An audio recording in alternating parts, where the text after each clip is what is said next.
Hi, my name is Tom McNeil with Swords and Dreams Reptile Rescue. I actually rescue reptiles for a living and some small animals too. Over the years I've noticed that a lot of animals have actually been neglected even, in the household, as well as being neglected, being let loose in areas they are non-native. And really what I'm trying to do is start to educate people on animals and easy tips to keep animals healthy and at home.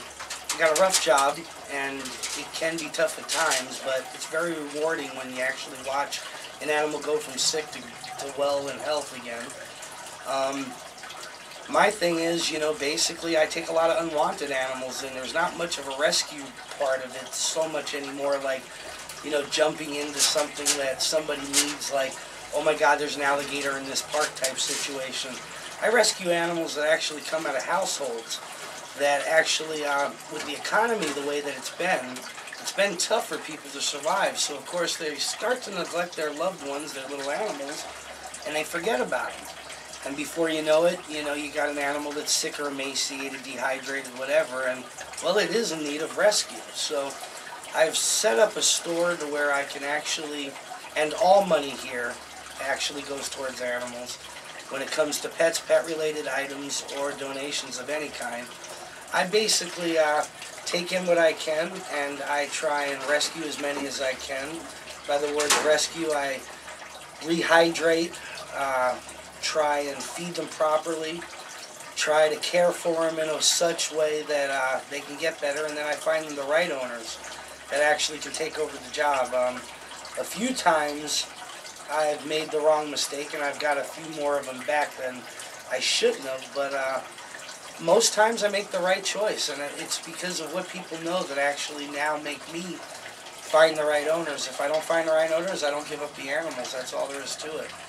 But back to the iguana, because that's what we're here for today anyway, is iguanas. The iguana is a very common pet store animal that actually a lot of folks go out and they see a bright green little guy in a cage, or in some cases the red iguana, which is even rarer than the green iguana.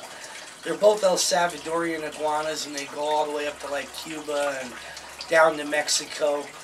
Now they're native to the U.S., unfortunately, because people keep letting them go. Down in Florida, you're looking at an overwhelming amount of animals that actually have been released, and there's different species of animals that are up and coming there.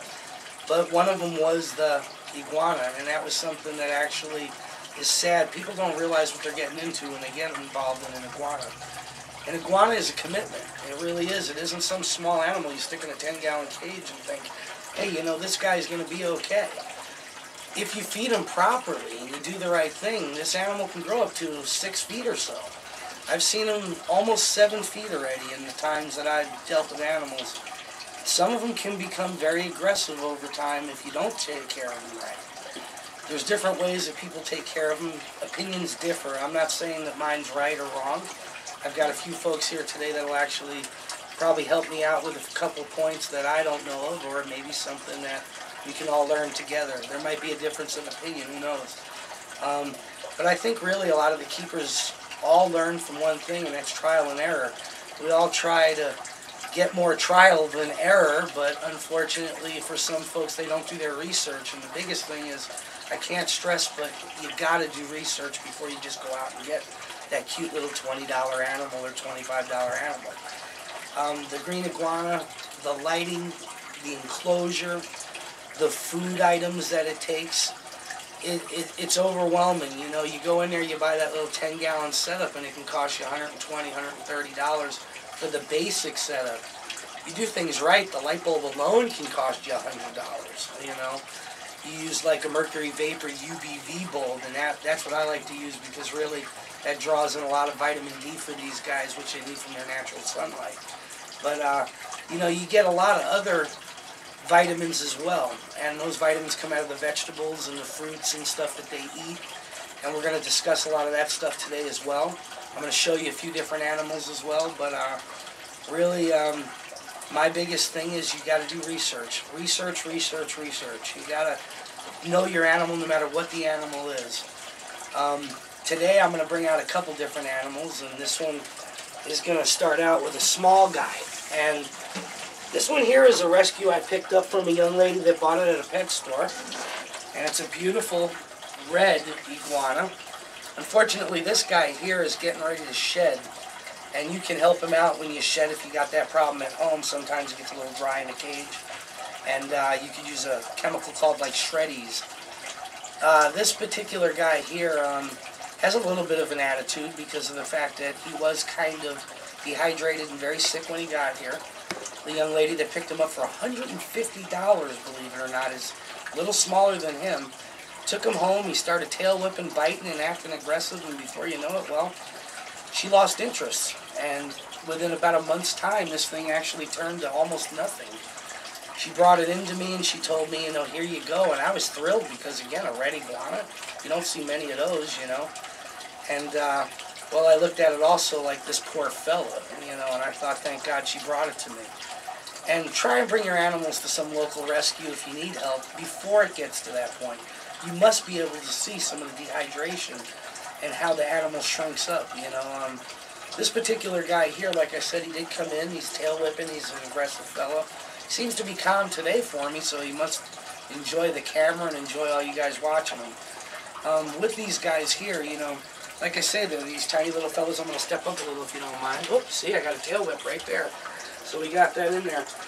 Part of the problem is with these guys, and the reason I'm stepping up next to them is because I want you to see a difference between me and him. The biggest problem with these animals that I find is they feel you're going to eat them. They look at us like a predator. They turn around and they look at this giant object come up to them.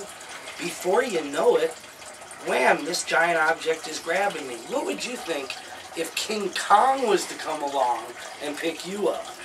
You would think, oh my goodness, you would start kicking and screaming, you would fight to get away. Well, that's what they do. They tail whip. They bite. They scratch. I've got scratch marks over the years from dealing with these guys. It's just all the way up and down my arms. Most iguana people do. You can clip their nails. That's a smart thing. Or again, if you're a young handler, I suggest that you use gloves. Protect yourself, you know, because especially when you're training something like this, because to get scratched, beat up, and hurt, there's no fun in that. And of course, you're going to lose interest quick. I suggest that, you know, you take the time that they need. I'm going to come back down to his level because he'll probably whip me again on the way down, but no, I guess he didn't. I'm coming down to his level because I don't want him to feel fear. And you can see how he still looked at me with his head kind of turned. He's got his dewlap straight out, so he's all angry. He really doesn't want to be here. He really wants to be free, you know, and really, like I say, we need to start slowing down on the exportation of some of these guys because too many people buy them without even thinking about it. And before you know it, we got problems with release, and we got problems with animals getting too big for their handlers, and no one knows what to do with them. And that's one of the biggest release problems is there's not many places you can actually take them to. I do it because I love animals, and one animal at a time I'm going to try and save them. One animal at a time I'm going to try and educate people on them to where I can find the right owners for the animals. But this particular guy here really is a nice specimen. They do get bigger and bigger as they go. This guy here is probably a yearling. This guy here